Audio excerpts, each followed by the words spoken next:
یہ کانفرنس تھی مشاعرہ بن گیا۔ اس کو آج آنے والے دن میں کانفرنس نہیں رہے گی، یہ قوالی کی محفل رہے گی۔ جب نعت ہی سنے گا تو بولے گا اس سے اچھے نعت وہ قوال گاتا ہے جو ہارمونیم اور طبلے کے ساتھ گاتا ہے، تو کیوں نعت ہی سننی ہے تو اس سے سن لیں گے۔ اسی علاقے میں اب تقریر کے جگہ شیخ چلی آ رہا ہے، مولانا بھی کامیڈی ہی کرے گا، لطیفہ چھوڑے گا، تو تم سے اچھا لطیفہ تو شیخ چلی بولتا ہے، اس لیے تم سے بہتر ہے وہ۔ اب وہ آ رہا ہے، قصور میرا ہے کہ میں نے قرآن نہیں بتایا، میں نے حدیث نہیں بتایا، میں نے کامیڈی سنا تو ہم سے اچھی کامیڈی جو سناتا ہے اس کو پبلک بلا رہی ہے۔ اس لیے اپنا احترام کرنے کے لیے جمعہ کے دن پبلک کو حدیث سنائیے، جمعہ کے دن تو اللہ کا کلام سنائیے۔ محفلوں میں قرآن میں کیا کمی ہے کہ ہم کسی دوسروں کی باتیں بتائیں، ہم کوئی لطیفہ کا سہارا لیں، ہم کسی کامیڈی کا سہارا لیں؟ مصیبتوں کی کیچڑ میں حوصلہ دیتا ہے اللہ کا فرمان، اور دولتوں کے انبار پہ فرعونیت سے بچاتا ہے ہمیں اللہ کا کلام۔ ہر درد کی دوا ہے اسلام میں، ہر مسئلے کا حل ہے اسلام میں۔ کوئی اس کو سیکھے تو صحیح، کوئی پڑھے تو صحیح۔ اس لیے بچہ ڈاکٹر انجینئر بنے لیکن آدھا گھنٹہ ڈیلی قرآن پاک کی تفسیر اور ترجمہ پڑھے۔ آپ کا بچہ 5 گھنٹہ پڑھے اسکول میں، لیکن اسکول سے جب واپس آئے ہر ماں باپ پہ لازم ہے کہ اپنے اس بچے کو پنجابی کرتا پائجامہ پہنا کے اس کو مسجد ظہر میں 10 منٹ کے لیے لے کے جائیے اور کہیے کہ اسکول کے ٹائم میں اسکول کا یونیفارم پینٹ شرٹ پہنا وہاں کا، اب یہاں وہاں سے آنے کے بعد اسلامک یونیفارم پہننا ہے، اب مسجد جانا ہے۔ پھر وہاں سے آئے عصر میں اسلامک یونیفارم پہن کے مسجد جائے، اسکول میں 5 گھنٹہ پڑھے اور ظہر عصر مغرب عشاء میں مسجد نہ جائے۔ وہی بچہ پڑھنے لکھنے کے بعد وہ اپنے ماں باپ کو الو، بیوقوف، رسٹک، ولیجر، دیہاتی، دقیانوسی اور روایتی مزاج کا ایک خالص دیہاتی آدمی سمجھے گا۔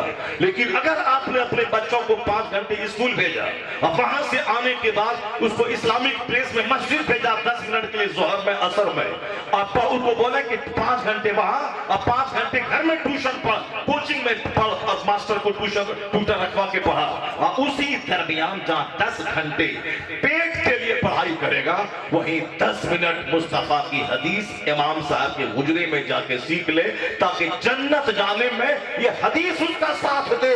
جب دنیا کے لیے 10 گھنٹے پڑھ سکتا ہے تو جنت کے لیے 1 گھنٹہ ضرور نکالا جا سکتا ہے۔ تو پھر وہ بچہ ڈی ایم بننے کے بعد باپ کو جاہل، اللہ گوار اسے نہیں کہے گا، بلکہ ڈی ایم بننے کے بعد بھی وہ باپ کا پاؤں چومے گا، کہے گا یہاں سے جنت کی خوشبو آ رہی ہے۔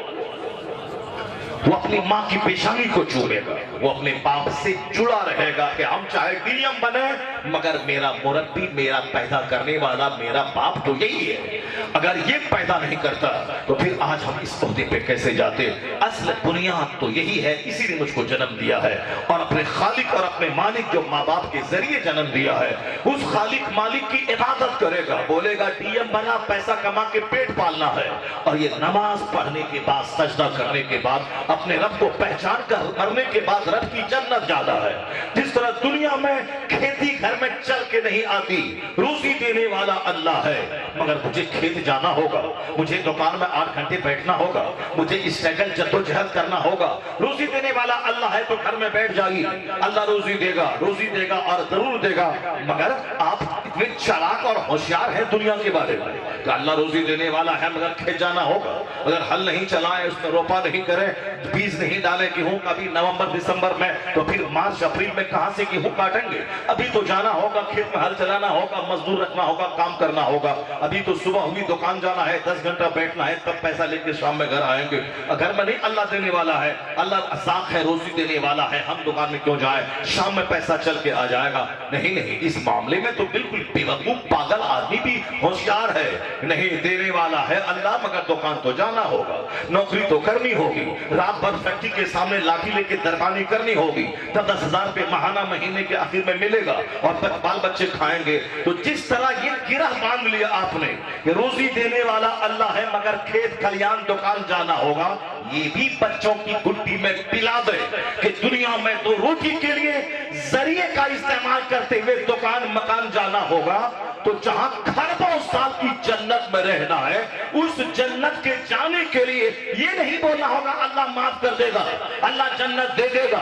تو جب یہاں اللہ روزی دینے والا ہے مگر 8 گھنٹے دکان اور کھیت میں جانا ہوگا، یہ بھی برین میں رکھنا ہوگا کہ اللہ روزی دینے والا ہے تو کھیت میں جانا ہے، روزی ملے گی۔ اسی طرح اللہ جنت دینے والا ہے، گناہ معاف کرنے والا ہے، مگر 5 ٹائم مسجد جانا ہوگا۔ جس طرح روزی کے لیے دکان جانا ہے، اسی طرح جنت کے لیے ہمیں مسجد جانا ہوگا۔ یہ بات جب دماغ میں بیٹھ جائے گی تو پھر یہ بچہ نوکری بھی کرے گا، نماز بھی پڑھے گا، بزنس بھی کرے گا، نماز بھی پڑھے گا، یہ کھیتی باڑی بھی کرے گا، نماز بھی پڑھے گا۔ ایسا نہیں کہ اس نماز روزہ سب چھوڑ کر کے 2 روٹی حاصل کرنے کے لیے چکر میں پاگل ہو جائے گا، اور پھر کوئی مصیبت اور سنکٹ اور تکلیف آ گئی تو بولے گا مسلمان ہونے کی سزا مل رہی ہے، 10,000 لوگ مر رہے ہیں، یہ ہمارے مسلمان ہونے کی سزا ہے۔ اور جب اسلام نہیں سیکھے گا تو کوئی مصیبت آئی تو کافر ہو جائے گا۔ اسلام نہیں سیکھے گا، پیسہ ملا، مالدار ہوا تو اس کا لباس، اس کا جغرافیہ، اس کا چہرہ سب بدل جائے گا تو بھی کافر ہو جائے گا۔ حدیث میں آیا ہے، سنیے غور سے، قرآن پاک کا ترجمہ اعلیٰ حضرت نے لکھا ہے کنز الایمان، اور اس میں جو حاشیہ ہے، جو تفسیر ہے خزائن العرفان، وہ حضور علامہ صدر الافاضل سید نعیم الدین مراد آبادی رحمۃ اللہ علیہ کی تفسیر ہے۔ اسی تفسیر میں ایک جگہ ایک حدیث پاک لکھی ہوئی ہے، وہ حدیث پاک یہ لکھی ہوئی ہے کہ کچھ لوگ مالدار ہیں تو مومن ہیں، اگر وہ غریب بنے تو کافر ہو جائیں گے۔ اب کچھ لوگ غریب ہیں تو مسلمان ہیں، مومن ہیں، اب وہ مالدار بنے تو کافر ہو جائیں گے۔ یہ اب کس کے حق میں مالداری بہتر ہے کہ مالدار رہا تو مومن رہے گا، اور کس کے حق میں غریبی بہتر ہے کہ غریب رہا تو مومن رہے گا؟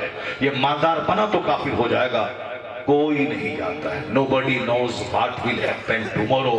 کوئی نہیں جانتا کہ کل کیا ہوگا، کوئی نہیں جانتا۔ بہت سارے لوگ سنی تھے، بعد میں دیوبندی ہو گئے۔ بہت سارے لوگ مسجد میں تکبیر کے وقت میں حی علی الصلاۃ پہ اٹھتے تھے، اب اس کے کچھ دن کے بعد بدل گئے، سوچ بدل گئی۔ اب بیٹھنے والے کو بازو پکڑ کے اٹھا تھا، اٹھو رضا خانی ہے، احمد رضا خان کا ماننے والا ہے، اٹھو پہلے سے تکبیر سنو، سب بندی کرو، سب بندی درست ہے۔ 25 سال تک سنی بن کے رہا، نہ جانے کس ڈائن، کس قاتل، کس جوکر کی صحبت ملی کہ اب وہ سیدھے اعلیٰ حضرت کو گالی دینے والا بن گیا۔ پہلے سنی تھا، فاتحہ میلاد تو شیخ قادریہ کھاتا تھا، فاتحہ میلاد کرتا تھا، لیکن کس کی صحبت ملی؟ علی گڑھ یونیورسٹی پڑھنے گیا، وہاں سے لوٹ کے آ کے فاتحہ میلاد، چادر، کاغذ، صندوق، یہ سب کو جاہلوں کا کام کہنے لگا، حرام ہے، شرک ہے، بدعت ہے۔ اب وہ سیدھے دیوبندیوں اور نجدیوں اور تبلیغیوں کی جھولی میں چلا گیا۔ ایسے تو تماشا ڈیلی ہوتا رہتا ہے۔ آج کل ایک انجینئر چلا ہوا ہے، وہ پاکستان کا، پہلے ڈاکٹر طاہر القادری تھا، سب ہندوستان کے لوگ سن کر کے اسی کی بات مان کر اسی پاگل تھے، لیکن جب دنیا بھر کے سارے مولانا نے اس کی گرفت کی، خود پاکستان کے مولانا گرفت کی، ڈاکٹر طاہر القادری جیسا خطیب انجینئر علی مرزا نہیں ہے، ان کے جیسا علم، وہ تو طاہر القادری کے پاؤں کی دھول کے برابر نہیں ہے، وہ انجینئر مرزا۔ طاہر القادری اتنا بڑا پڑھا لکھا آدمی ہے، وہ تو اس کے پاؤں کی دھول کے برابر نہیں ہے۔ طاہر القادری وہ لاء میں انہوں نے پی ایچ ڈی کیا ہے، طاہر القادری اسلامیات میں ڈاکٹریٹ کر کے وہ لاء کالج کا پروفیسر رہا ہے، وہاں انہوں نے پاکستان میں ایک اس کی حیثیت تھی، وہ ان کی تقریر جاہل نہیں سنتا تھا۔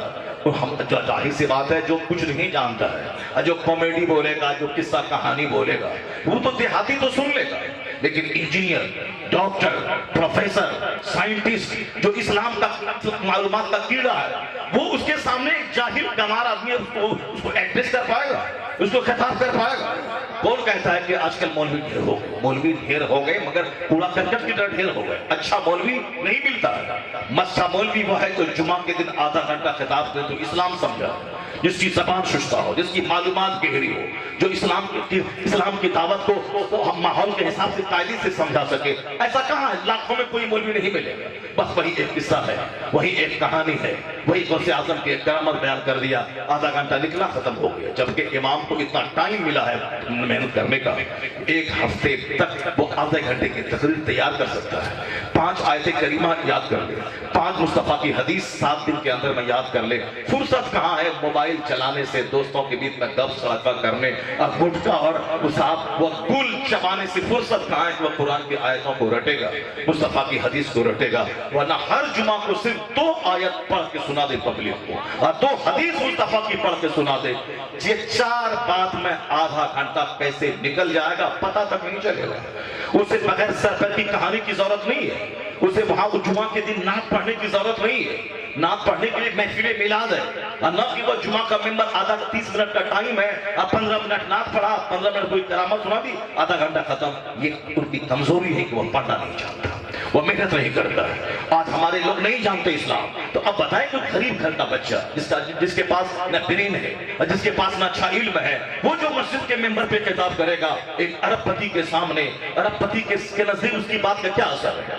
اب ایک کم پڑھا لکھا مولوی جو ایک ڈاکٹر، انجینئر، پروفیسر کے سامنے بات کرے گا اور اس کے سامنے بیٹھے ہوئے اسکول کے ٹیچر ہیں، اردو جس کی بڑی اچھی ہے، جو اردو کے PhD کیے ہوئے ہیں، اب وہ پروفیسر سامنے بیٹھا ہے، جمعہ کی نماز تو پڑھنا مجبوری ہے اس کی، اب ان کے سامنے ایک بوکا مولوی کھڑا ہو گیا، اب وہ صاحب ادھر کی ادھر کی بات کر رہا ہے، وہ پروفیسر کے نزدیک عالم دین کا کیا احترام ہوگا؟ وہ جو اسکول کا ٹیچر ہے، اردو پڑھانے والا، جو جانتا ہے اسلامک ہسٹری کیا ہے، اب ان کے سامنے ایک بونگا مولوی کھڑا ہو گیا، آدھا گھنٹہ وہ لطیفہ بولتا ہے، کہانی بولتا ہے، نعت پڑھتا ہے، جس کی نہ زبان سوچتا ہے نہ وہ اسلام جانتا ہے ٹھیک سے، بس جو رٹا جو دوسروں سے سنا واٹس ایپ میں اس کو بول دیا، کام تمام پھر اپنا کام کیا۔ وہ اسکول کے ٹیچر جو اردو کے جو کیڑا ہے اس کے سامنے اس کیا حیثیت ہوگی؟ ایک جو مزدوری کرنے والا بچہ اگر عالم بنا تو جو 100 بیگھہ زمین کا جوتنے والا جس کا بیٹا لائر، پروفیسر، ڈاکٹر، ان کے سامنے اس کی کیا حیثیت ہوگی؟ اس لیے اسلام سمجھانے کے لیے ضرورت ہے کہ مالدار لوگ گاؤں کے وہ اپنے بچوں کو عالم بنائیں۔